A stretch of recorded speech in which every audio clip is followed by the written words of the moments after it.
Pemirsa, pandemi COVID-19 berdampak luas dan cukup lama melanda Indonesia. Banyak pihak, terlebih lagi pemerintah pusat harus mengantisipasi kondisi terburuk, terutama dampaknya terhadap ekonomi. Wakil Ketua Komisi 6 DPR RI Gede Sumerjalinggi menyampaikan, Menteri Keuangan RI Sri Mulyani Indrawati dengan merujuk laporan Badan Pusat Statistik BPS memproyeksi pertumbuhan ekonomi nasional di tahun 2020 akan minus 0,4%. Dampaknya tidak hanya akan terasa di tahun 2020, tetapi sudah pasti juga sampai ke pertumbuhan ekonomi tahun 2021. Proyeksi itu sangat masuk akal karena tingkat konsumsi rumah tangga masyarakat menjadi pilar utama pertumbuhan ekonomi nasional dari sisi permintaan.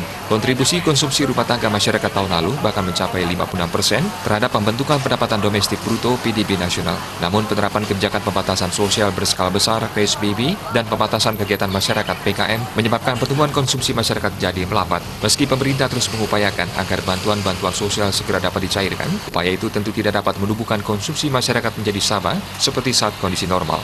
Terdegradasinya ekonomi nasional juga pasti berdampak terhadap ekonomi regional daerah Bali. Bahkan ekonomi Bali seharusnya lebih diwaspadai karena selama ini Bali sangat tergantung dengan sektor pariwisata. Sementara sektor pariwisata sudah mati suri akibat COVID-19. Bali memang harus melakukan rancang ulang strategi pembangunan ekonomi. Kondisi penopang yang pincang antara sektor pariwisata dan sektor lainnya memang harus diseimbangkan. Pemikiran ulang secara fundamental pembangunan sektor pertanian nampaknya harus kembali dilakukan. Banyak akademisi menyatakan bahwa fungsi sektor pertanian Bali tidak saja sebagai penopang pangan, tetapi juga sebagai arena budaya dan adat Bali. Pertanian juga diketahui umum sebagai penyangga pariwisata Bali. Gede Sumerjalinggi menilai masih banyak hal yang bisa dikembangkan dalam pertanian Bali. Teknologi untuk meningkatkan produktivitas di tengah lahan pertanian yang semakin menyempit memang harus terus diupayakan. Teknologi pasca panen dan pemanfaatan hasil pertanian untuk industri pangan yang diolah langsung oleh petani itu sendiri masih terbuka untuk dilakukan dengan meniru atau alih teknologi dari petani di negara-negara maju. Dengan cara itu ke depan ekonomi Bali diharapkan memiliki penyangga yang lebih seimbang.